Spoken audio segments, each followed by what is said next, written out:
국회 탄핵소추안 통과로 직무가 정지된 윤석열 대통령이 장외 변론을 통한 여론전의 수혜를 높이고 있다는 분석이 나오고 있습니다. 네, 오늘 한덕수 권한대행이 양곡관리법 등 6개 법안에 대한 제2요구권을 행사하기도 했는데요. 오늘은 이현환 아주대 법학전문대학원 교수, 이고은 변호사와 함께하겠습니다. 안녕하십니까? 예, 안녕하십니까? 네. 자, 윤 대통령 측 석동현 변호사 오늘 2번에 걸쳐서 이제 입장을 밝혔습니다. 자, 먼저 조금 전 기자 질의응답 과정 함께 보셨는데 좀 어떤 부분을 집중하셨습니까? 어떠셨습니까? 최근에 있었던 윤석열 대통령의 담화 내용에서 한 발짝도 나아가지 않은 담화 내용에서의 주장을 되풀이한 것이라는 생각이 듭니다. 예. 예. 네, 저 같은 경우에 사실은 그 헌재에서 보낸 서류 부분을 받지 않은 것에 대해서 변호인께 질문을 하지 않았습니까? 예. 근데 그것이 수사 지연을 위한 것이 아니냐라는 기자의 제가 생각할 때 합리적 의혹을 제기한 건데 그 부분에 대해서 굉장히 곤욕스러운 질문이다. 이 부분에 대한 즉답을 피했습니다. 가장 중요한 것은 윤석열 대통령은 어떤 입장도 취할 수 있지만 일단 절차적으로 본인이 법적 책임을 피하지 않겠다라고 담화에서 밝힌 바와 같이 일단은 서류를 제대로 수령을 하고 이 부분에서 어떻게 될지에 대한 입장을 좀 밝혀야 되는데 변호인조차도 사실 그 서류 송달 부분에 대해서는 즉답을 피함으로 인해서 앞으로 계속 이런 지연 사태가 혹여나 계속되지 않을까라는 우려가 좀 들었습니다. 네. 자, 지금 문제가 되고 있는 부분, 그러니까 이게 내란에 해당이 되느냐 아니냐 이 부분에 대한 논란이 계속되고 있고 관련한 질문도 아까 있었습니다. 그런데 이제 밝힌 부분이 내란을 예고하는 내란이 어디 있느냐, 그리고 그만두라고 그만두는 내란이 어디 있냐, 이런 입장을 밝혔는데 이 부분 좀 어떻게 교수님 보셨습니까? 우리가 법적 판단을 할 때, 그러니까 어떤 사람의 행위에 대한 법적 평가를 내릴 때는 행위자 자신이 그에 대한 평가를 내리는 것이 아니라 법이 판단하는 것입니다. 따라서 그 행위가 그 행위자의 주관적 의사에서의 정당성뿐만 아니라 법적으로도 또 타당한 행위였다라는 것을 입증해야 하는 것인데, 지난번 12.3 사태에 관한 그 대통령이나 혹은 또 변호인단의 말씀에서는 자신의 행위를 스스로만 정당화하는 것이지 법이 어떻게 그것을 평가할 것인지에 대해서는 전혀 생각하고 있지 않은 그런 부분입니다. 따라서 하루빨리 수사에 응해서 자신의 행위가 법적으로도 정당한 행위였다라고 하는 것을 입증하는 것이 필요한 시점이라고 생각이 됩니다. 네. 예. 자, 말씀 나누는 가운데 속보가 들어와서 좀 전해드리겠습니다. 앞서 이제 현대자동차와 한화생명보험 전현직 근로자들이 회사를 상대로 제기한 임금소송 상고심 판결 선고가 나왔는데요. 대법원에서 조건부 정기상여금도 통상임금에 포함이 된다. 고정성과는 무관하다라는 판단을 내놨습니다. 네, 자, 이번 대법원의 판결로 그동안 체결됐던 노사협약의 근간이 좀 흔들릴 수 있는 만큼 재개를 중심으로 상당한 파장이 예상이 되고 있는데요. 이와 관련한 더 자세한 소식 들어오면 계속해서 저희가 정리해서 보도해 드리겠습니다. 네. 자, 변호사님 일각에선 윤 대통령이 직무정지 해제를 위한 가처분 신청 같은 대응을 할 수도 있다, 이런 관측이 나오는데 네. 일단 직무정지 해제 가처분이라는 게 어떤 걸 말하는 건가요? 지금 탄핵 심판 관련해서 국회에서 가결이 되지 않았습니까? 그 순간 이 대통령이라는 직무가 정지가 되었습니다. 그러면 현재 윤석열 대통령 측으로서는 고려할 수 있는 하나의 법적 카드라고 할까요? 그게 바로 이 직무 정지된 부분에 대해서 해제해달라라는 가처분을 신청할 수 있습니다. 만약에 이 가처분 신청이 인용된다라고 하면 탄핵 심판의 본안의 결정이 있을 때까지 다시 윤석열 대통령은 자신의 직무를 임시적으로 수행할 수 있게 됩니다. 네. 그래서 이런 부분에 대한 가처분 신청 카드를 꺼내지 않을까, 이런 이야기들이 현재 나오고 있는 그런 상황입니다. 그럼 가능성은 좀 어떻게 보세요? 저는 가능성이 굉장히 낮다고 생각합니다. 사실 이전에 박근혜 대통령이랄지 이전에 탄핵 심판으로 소추가 됐던 전 대통령들은 한 번도 사실은 가처분 신청을 하지 않았습니다. 그래서 이 부분에 대해서 헌법재판소에서 계속해서 4월 안에 끝내겠다, 빠르게 처리하겠다라는 의사를 계속해서 거듭 강조하고 있기 때문에 설사 가처분 신청이 들어온다 하더라도 인용될 가능성은 좀 낮지 않을까 싶습니다. 네. 그 부분을 한 말씀만 더 추가를 예. 드리면, 직무정지 해제 가처분이라고 하는 것은 헌법 및 법률상 허용되지 않습니다. 왜 그러냐면 헌법과 헌법재판소 법에서 탄핵 관련 규정을 보면 탄핵 소추가 있게 되는 경우에는 직무가 정지된다라고 되어 있습니다. 헌법 규정이 그러하고 그 규정을 이어받아서 헌법재판소 법에서 탄핵 절차에서도 마찬가지로 그런 직무가 정지된다라고 하고 있기 때문에 예. 이것은 가처분으로 결정할 사안이 아닙니다. 헌법 및 법률에서 이미 명시적으로 규정을 하고 있기 때문에 직무정지 자체를 가처분으로 해제할 수 있는 헌법적 및 법률적 근거는 없습니다. 네, 그러니까 직무정지 해제를 가처분할 수 없는 거는 지금 뭐 대통령에게만 적용이 되는 건가요? 어떤 건가요? 탄핵 소추가 있는 경우에 예, 탄핵 소추 일반에 대해서 헌법 및 헌법재판소 법에서 예. 그와 같은 규정을 두고 있습니다. 네. 자, 오늘 석동현 변호사가 이 최적의 변호인단을 구성하기 위한 심사숙고가 이어지고 있다 이런 말을 했는데 이를 두고 좀 의도적인 시간 끌기를 하는 거 아니냐 이런 지적이 계속 나오고 있어요. 그렇습니다. 현재 이 사건 같은 경우에는 헌법재판소에서도 계속되고 있지만 검찰이나 공수처에서도 계속 수사를 빠르게 진행을 하고 있습니다.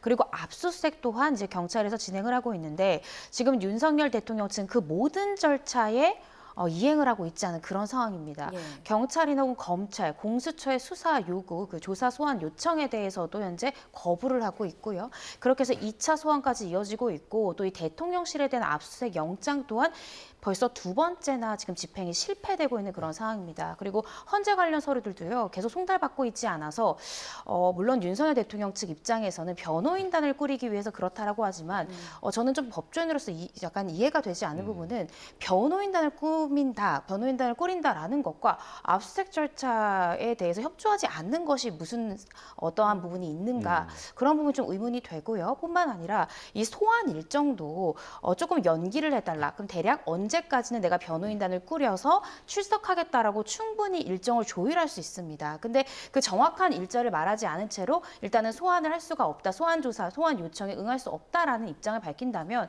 사실은 그 부분을 바라보는 국민으로서는 이것이 부당하게 지원하려는 의사가 아닌가라고 의심할 수밖에 없는 부분이 있어서 이 부분은 저도 법조인으로서 그런 의도가 아닌가라는 의심이 좀 드는 부분은 사실입니다. 네, 사실 뭐 오늘 그 질의응답을 진행했던 석동현 변호사도 변호인단에 포함되어 있지는 않잖아요. 그러니까 법률 자문을 하는 역할로 알고 있고 공식적으로 이제 변호인단이 나서서 뭔가를 지금 언급한 바는 없는 상황인데 그렇기 때문에 더 윤 대통령 측에서 장외 여론전을 계속해서 하는 거 아니냐 이런 의구심이 들 수 있을 만한 그런 상황이 계속되는 것 같습니다. 이 부분이 윤 대통령 측에게는 좀 불리하게 작용하지 않을까요? 어떻게 보세요, 교수님?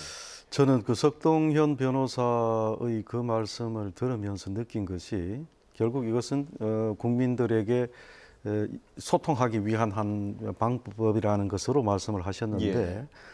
참으로 안타깝게 생각한 것이 왜 진작부터 그런 소통이라는 것을 윤석열 대통령께서 우리 국민들과 소통의 기회를 가지도록 애쓰지 않으셨는가 하는 생각을 해봅니다.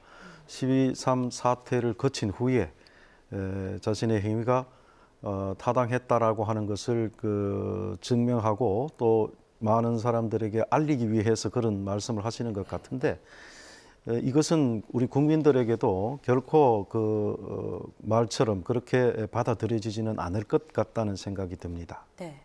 자, 그리고 헌재에서도 조금 전 이제 입장을 밝혀오지 않았습니까? 이 각종 서류가 이제 윤 대통령에게 보냈지만 네. 계속 수신이 안 되고 있다. 그 부분을 조목조목 이렇게 설명을 하면서 이제 송달 관련 헌재 대응이 다음 주 월요일에 밝혀질 것이다라고 지금 전해졌는데요. 어떤 방법이 있을까요?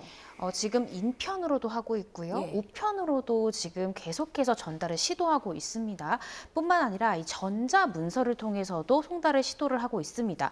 그런데 전자문서 같은 경우에는요. 설사 윤석열 대통령이 이를 보지 않는다 하더라도 7일이 지나면 자동으로서 효력이 발생할 수 있도록 하는 부분에 대해서 헌재가 합헌이다라고 올해 7월에 판단을 한 부분이 있기 때문에 만약에 지금 헌재에서도 오늘 이제 평일을 열어서 이런 부분에 대해서 아마 이야기를 나눌 것 같습니다. 네. 근데 근데 도저히 안 될 경우에는 이 전자문서에 대해서 자동 송달로 효력을 발생하는 방법도 고민할 수 있고요. 계속해서 윤석열 대통령이 받지 않는 부분에 대해서 헌재가 그냥 지켜보진 않을 것 같습니다. 오늘도 각종 송달 방법에 따라서 언제 시도했고 언제 도달했고 어떻게 지금 되고 있다를 굉장히 상세히 이야기하는 것 예. 자체가 헌재에서도 최대한 빠르게 진행하고자 하는 그런 내심의 의사를 가지고 있다는 걸 또 우리가 알 수 있는 부분이거든요. 그래서 이 부분은 결국에 한 7일 정도 지난 후에는 어떤 식으로 이제 효력을 발생할지를 우리가 구체적으로 좀 알 수 있을 것 같습니다. 네, 그러니까 송달 간주로 처리하는 방안을 고민 중이다. 네. 이게 무슨 뜻입니까? 원래는 송달이 돼야 되겠죠. 예, 예. 그래서 이제 언론에서 나오고 있는 그 수령증, 그래서 윤석열 대통령이 수령했다라는 것에 관리자든 또 윤석열 대통령의 대리인은 서명을 해줘야 되는데 다 계속 수치인 불명이랄지 폐문부제랄지 또 반송이랄지 계속해서 그렇게 되고 있지 않습니까? 그래서 송달을 실질적으로 받진 않았지만 예를 들어 전자문서로 송달을 하고 7일이 지나면 송달을 받은 것처럼 그 효력을 대체하겠다, 송달을 간주하겠다라고 이해하시면 될 것 같습니다. 네, 조금 전 이제 변호사께서 언급해 주신 것처럼 지금 헌재에서 평의를 열고 뭐 이런 것들을 논의하는 걸로 지금 전해지고 있는데 평의라는 게 어떤 건가요? 예, 그 평이라고 하는 것은 사건에 대해서 심리를 하고 그런 다음에 그 사건에 관한 최종적인 결론을 어떻게 내릴 것인지에 대하여 재판관들끼리 의견을 교류하는 과정이 평의라고 말할 수 있습니다. 예. 그래서 그러한 평의는 이미 이제 그 탄핵 관련해서 미리 그 전개된 심리도 많이 있었고, 그래서 사건이 진행 과정에서 지금 6인이 결정에는 이를 수 없는 것이라 하더라도 일단은 당연 이제 지금까지 진행된 사건, 그다음에 현재 진행 중인 사건 이런 부분에 대해서 재판관들끼리 어떤 법적 논리라든가 혹은 또 어떤 결론이라든가 이런 부분에 관하여서 의견을 교환하는 절차가 바로 평의라고 이제 평이하게 말할 수 있겠습니다. 네. 예. 그러면 지금 그 대통령이 계속 뭐 서류 수취를 거부하고 있는 상황에서 우리가 송달 얘기를 계속 하고 있는데 아마 많은 분들은 그렇게 되면 송달을 받지 않으면 아무것도 시작 안 되는 거 아니야? 뭐 이렇게 생각하시는 분들도 있을 수 있을 것 같아요. 그런데 평의를 열었다라는 거는 이 수신 여부와 관계없이 뭔가 작업이 계속해서 그래도 헌재 작업이 이루어지고 있다. 이렇게 보면 되는 겁니까? 맞습니다. 원래 송달이라고 하는 것은 어떤 그 쟁송 사건들이 있을 때 당사자에게 이 사건이 당신에게 제기가 되어 있어. 이런 문제가 소송이 제기가 되어 예. 있어라는 것을 알린 다음에 예. 그게 대응하라고 하는 의미에서 그 송달을 하는 것입니다. 그래서 송달이 만약에 뭐 누가 집에 없어서 뭐 주소 부재나 뭐 행방 불명이나 등등등의 방법이 있을 때에 일반적인 소송의 경우에는 공시 송달의 방법도 있고 지금 이제 전자 송달이라고 아까 우리 변호사님 말씀하셨습니다만 그런 방법의 어떤 송달의 방법들이 있고 거기에 일정한 법적 효과가 부여가 되도록 되어 있습니다. 예. 그럴 경우에는 헌법재판소는 송달 자체가 진행되는 것 여부 상관없이 그런 방식으로 사건에 관한 어떤 의견 교환을 충분히 할 수가 있습니다. 네, 알겠습니다. 이제 헌재가 다음 주 월요일에 또 어떻게 대응할지 밝힌다고 하니까 지켜봐야겠고요. 자, 이런 가운데 대통령 권한대행인 한덕수 국무총리가 오늘 오전 임시국무회의에서 양국관리법 등 6개 쟁점 법안의 제의 요구권을 행사했습니다. 관련 발언 들어보시죠. 지난 12월 6일 국회를 통과하여 정부로 이송된 법률안 중에는 그동안 정부와 여당이 지속적으로 반대 입장을 표명해온 6건의 법률안이 포함되어 있습니다. 어느 때보다 정부와 여야 간 협치가 절실한 상황에서 국회에 6개 법안에 대한 제의를 요구하게 되어 마음이 매우 무겁습니다. 그러나 정부는 헌법 정신과 국가의 미래를 최우선으로 하는 책임 있는 결정을 하지 않을 수 없습니다. 네, 한덕수 권한대행이 거부권을 행사한 거 놓고 지금 정치권에서 여러 이야기가 나오고 있는데 헌법에는 어떻게 좀 규정이 돼 있나요? 네, 헌법 같은 경우에는 제71조를 보면요, 이 대통령이 사고로 인해서 직무를 수행할 수 없거나 거리된 경우에 뭐 국무총리 그리고 또 국무위원 순으로 그 권한을 대행하도록 되어 있습니다. 그래서 오늘 한덕수 권한 대행이 6개의 쟁점 법안에 대해서 결국 제의를 요구하는 그런 입장을 표명을 했습니다. 네. 자, 결국에는 이 권한대행이 어느 어느 선까지 일을 할 수 있는 거냐. 이 부분이 문제인데 지금 사실 오늘은 여러 민생과 관련된 법안도 굉장히 좀 많기도 했고요. 그런데 내년 1월 1일까지 지금 거부권 행사 여부를 정해야 하는 것들 중에 국회 본회의를 통과한 내란 특검법 그리고 김건희 여사 특검법도 있단 말이죠. 그러니까 이 부분에 대해서 어느 정도의 적극성을 가지고 권한대행이 일을 할 것인가 이 부분에 대해서 좀 어떻게 좀 전망을 하십니까? 예, 대통령 권한대행이 거부권을 행사할 때 그 거부권의 그 행사 범위가 어떻게 될 것이냐 하는 문제는 사실은 일률적으로 어떤 기준을 말할 수 있는 것은 아닙니다. 그래서 이번에 6개 법안에 대해서 우선 그 제의를 요구를 하셨다고 하는데 그 6개 법안 하나하나에 대해서 개별적으로 어떤 사유를 좀 더 그 깊이 있게 적시를 하는 것이 필요하다는 생각이 들고요. 예. 아울러서 이제 예컨대 그 이전 정부가 이제 현재 국무총리가 권한 대행하고 있는 그 정부가 정책적인 측면에서 중요하게 정책적으로 차이가 나는 것이다라든지 이런 경우에는 거부권을 행사할 수도 있습니다. 예. 그런데 이제 이번의 경우에는 6건 전체에 대해서 거부권을 행사했다고 하는데 예. 그 거부의 사유가 무엇인지에 대해서 좀 더 상세하게 정부에서 그 제의 요구의 이유를 적시할 것이 필요하다라는 생각이 들고 그다음에 이제 내란 특검하고 김건희 여사 특검법 같은 경우에는 권한 대행으로 이르지 않았더라도 뭐 저는 개인적으로 헌법상에 명시되어 있는 원칙은 아니지만은 헌법에서 중요한 원칙 중에 하나가 이해충돌 금지의 원칙이라는 것이 있습니다. 예. 물론 이러한 이해충돌 금지의 원칙이라고 하는 것은 과거에 예컨대 서구 사회에서는 당연히 자연법상 원칙이 돼 있고 그다음에 이제 오늘날에 있어서는 상당히 그 법적으로도 제도화가 돼 있는 나라들이 많습니다. 예. 그런데 사실 과거의 그 어떤 특검 부분을 보면 뭐 예컨대 최상병 특검법이라든지 이런 등등의 결국은 그 대통령과 대통령 부인이 직접적으로 이해관계를 가지는 법률이었기 때문에 사실은 그때 당시에 그 거부권을 행사하는 것 자체가 예. 법리적으로 굳이 따지면은 적절치 않았다는 평가를 할 수가 있는 것이고요. 예. 이번 같은 경우에 이제 권한 대행께서 이 법률들을 어떻게 처리할 것인가의 문제가 이제 앞으로 관심사일 텐데 권한 대행의 경우에는 그 이전에 그 법리적으로 문제가 있었던 것이라고 한다면 권한 대행의 경우에는 뭐 적절히 그러한 법률들을 정부에서 공포함으로써 어떤 우리 국민들이 갖고 있는 일련의 의혹이라든가 이런 문제들을 해소할 수 있도록 하는 것이 우리 국민을 위한 길이 아닌가 하는 생각을 해봅니다. 네. 자, 이번에는 비상계엄 관련한 수사 상황도 좀 보겠습니다. 민간인 신분으로 비상계엄 사태에 깊이 관여한 의혹을 받고 있는 노상원 전 정보사령관 이제 구속이 됐는데 내란 실행 혐의라고요? 네, 그렇습니다. 이 계엄일로부터 이틀 전에 이 안산에 있는 한 햄버거 집에서 이 계엄 관련해서 또 다른 사령관 등 이제 관련자들을 만나서 사전에 모의했다라는 혐의로 구속영장이 청구가 됐고요. 영장이 발부가 됐습니다. 다양한 지금 의혹들을 받고 있는데요. 사전에 모의를 했다라는 부분들도 있지만 또 HID 부대의 운용 관련 혐의들도 받고 있고 각종 의혹들도 이제 구속된 상태로 순차 조사가 될 것으로 보입니다. 자, 지금 변호사님께서 HID 부대 관련 얘기를 해주셨는데 이 노상원 전 정보사령관에 대한 구속영장에 이 HID 부대 관련 내용이 적시된 것으로 드러났습니다. 관련 녹취 함께 들어보겠습니다. HID 한 30여 명 판교에 있는 부대에서 대기했다 그랬죠. 특수인원은 5명이 포함되어 있고 대기하고 있는 규모가 30여 명이었습니다. 30명 모두 그 다음날 성관이로 가려고 했나요? 그렇게 지시를 받았습니다. 이 인원들 올 때 한 4박 5일 정도 짐을 싸서 오라고 했는데 임무 기간을 한 5일로 잡았나요?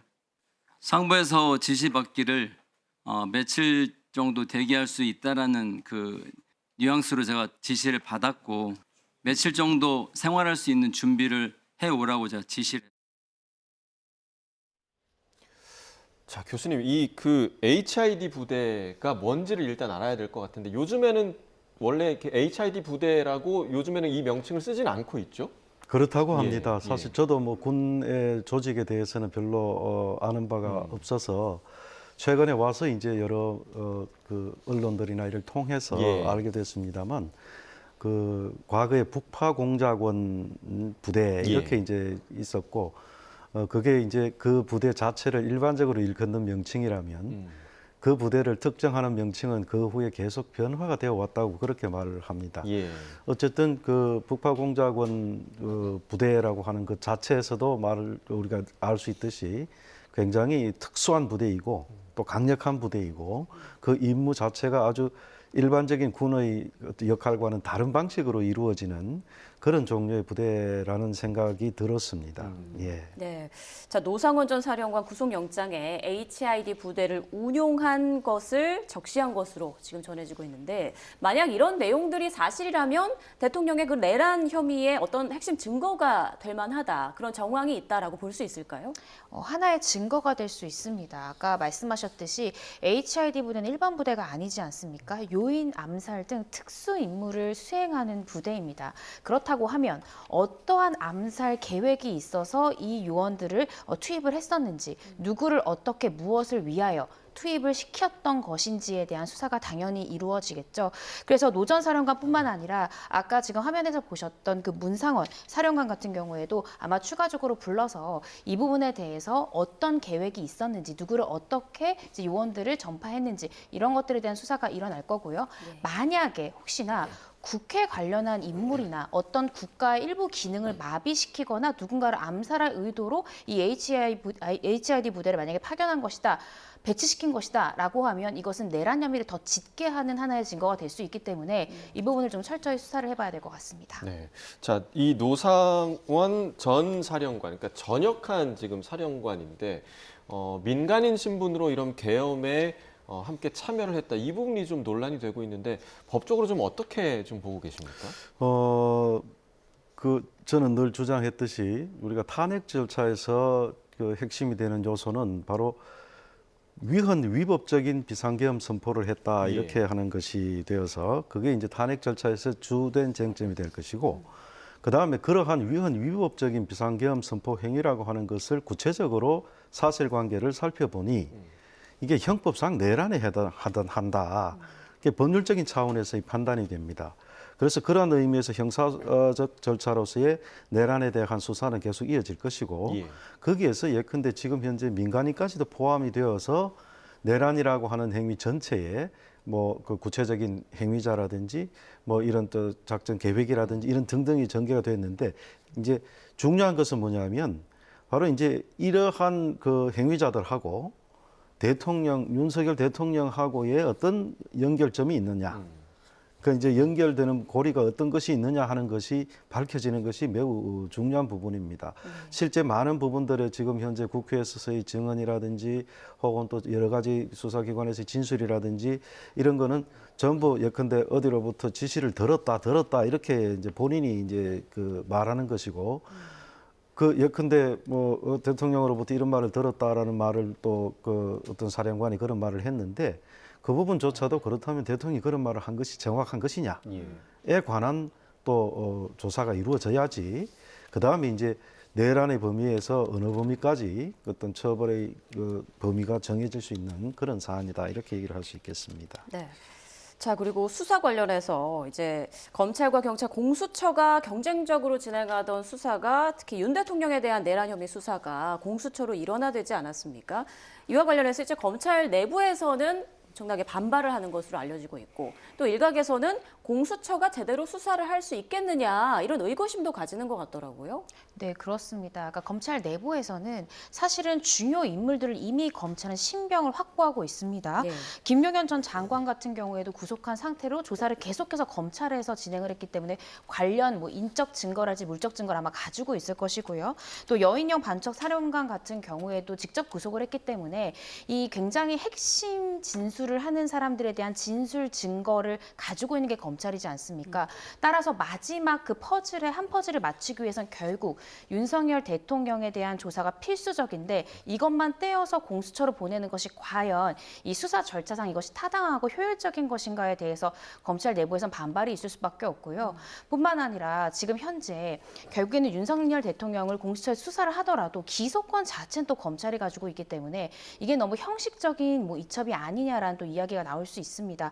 그런데 이 부분에 대해서는 사실은 윤석열 대통령을 검찰이 직접 수사했을 때 이게 과연 국민들께서 보시기에 납득할 만한 수사 결과를 받아들일 수 있는가, 이 부분에 대해서 차라리 이첩시키는 게 이 부분은 맞다라는 내부 의견도 있고요. 예. 여러 가지 의견들이 갈리는 것 같습니다. 근데 한 가지 또 이제 검찰에서 우려하는 바는 과연 공수처가 윤석열 대통령을 잘 수사할 수 있을 것인가를 또 의구심을 품는다라는 지점인데요. 네. 실제로 지난해에 2,401건이 공수처에 접수가 됐는데 기소가 된 건은 0건입니다. 그리고 올해도 6월까지 결국에 공수처에서 수사를 해서 기소한 건이 한 건에 불과하다라는 점을 봤을 때 지금 경찰에서도 최대한 물적 증거 확보하려고 노력하고 검찰에서도 주요 핵심 인물에 대해서 인적 증거를 확보한 상태에서 마지막 퍼즐이자 핵심일 수 있는 윤석열 대통령에 대한 제대로 된 수사가 이루어지지 않을 때 이것이 제대로 범죄사실을 구성하기 좀 어려워질 수 있거든요. 그래서 공수처가 과연 잘 수사를 할 수 있을지 또 우려하는 목소리도 나오고 있습니다. 네, 자 이런 우려가 계속해서 나올 수밖에 없는 이유 중에 하나가 각종 지금 압수수색이 경호처 때문에 거부당하고 있단 말이죠. 그러니까 이렇게 되면 증거인멸 우려가 계속해서 좀 제기될 수밖에 없는 것 같아요. 어떻게 보시나요? 그 압수수색 부분은 예컨대 대통령실 같은 경우에는 이제 국가 안보의 중요한 사항이라든가 하는 등등의 법률 사항의 이유로 거부할 수 있는 근거는 있습니다. 그러나 이 현재의 사안이 갖고 있는 중대성에 비추어 볼 때에 그 압수수색 혹은 또 인신 구속의 문제와 관련해서 앞으로도 계속 그런 문제가 이야기가 될 텐데 그런 부분들에 대해서 그런 가능한 한 뭐 어차피 윤석열 대통령께서도 법적 정치적 책임을 회피하지 않겠다고 말씀을 하셨기 때문에 적절한 방법으로 그러한 수사가 이루어질 수 있도록 그렇게 조치를 취하는 것이 적절하다라는 생각이 듭니다. 네. 한 가지 이번에 검찰이 수사권을 이제 공수처로 이첩을 했다라고 하는 그 부분과 관련해서 말씀을 드리면 우리가 엄격히 학문적으로 말하면 이번 사건에 관련해서는 검찰은 수사권이 없습니다. 그럼에도 불구하고 검찰에서는 이제 수사를 위해서 여러 가지 노력을 많이 했는데 그러한 만약에 수사 권한이 없는 기관이 수사를 해서 그 다음에 공소가 제기된다 하더라도 그거는 가장 극단적인 경우에는 법원에서 그 공소 자체를 기각시킬 수도 있습니다. 그래서 검찰이 이 사건에 관련해서 수사권이 있느냐의 문제에 관련해서 직권 남용죄를 수사를 하다 보니 내란이라고 하는 범위까지 갔다 이렇게 이제 논리적으로 설명을 하고 있는데 그 자체는 사실은 법리적으로 볼 때는 굉장히 타당하지 않은 부적절한 주장입니다. 이런 뭐 내용들은 사실은 뭐 예컨대 뭐 미국이라든가 이런 형사사법권의 배분과 관련된 다른 나라의 경우에도 충분히 이런 것들을 우리가 볼 수가 있습니다. 예. 네. 자, 마지막으로 이제 건진법사라는 인물에 대해서 좀 짚어보고 마무리를 해야 될 것 같은데, 자, 정치자금법 위반 혐의로 긴급 체포된 건진법사 이름은 전성배 씨입니다. 네. 이제 윤 대통령 부부와 어느 정도 알고 지낸 것으로 알려지면서 이 사람이 어떤 사람인가, 그리고 어떤 혐의로 지금 영장 심사를 받고 있는 건가 궁금한데 좀 짚어주시죠. 네, 64세 나이입니다. 이 전성배 씨가요, 이 윤석열 대통령 부부와는 꽤 가까운 굉장히 친근한 관계다라고 지금 추정이 되고 있습니다. 실제로 전 씨는요, 2014년에 김건희 여사가 운영하는 이 코바나 컨텐츠의 고문을 맡기도 했고요. 지난 대선에서 윤석열 캠프에서 또 활약하기도 했던 그런 인물입니다. 근데 현재 구속된 이 혐의 사실은 이 부분이 아니라 2018년도에 경북 영천시장 선거 당시에 국민의힘의 전신이죠. 이 자유한국당의 예비 후보 여럿한테 정치자금 공천을 명목으로 해서 1억 원가량을 받았다 해서 정치자금법 위반 혐의로 현재 구속이 된 그런 상태고요. 그런데 전 씨의 주장은 이렇습니다. 내가 그렇게 해서 돈을 받았을지 몰라도 결국 무소속 후보가 당선됐기 때문에 돈을 다 돌려줬습니다라고 주장을 하고 있지만 검찰에서는 일부만 돌려줬다 이렇게 파악하고 있는 그런 상황입니다. 네, 지금 검찰은 전 씨의 휴대전화 여러 대를 확보한 것으로 알려지고 있는데 여기에서 또 어떤 내용이 나오는지 지켜봐야겠습니다. 지금까지 이현환 아주대 법학전문대학원 교수, 이고은 변호사와 함께했습니다. 고맙습니다. 네.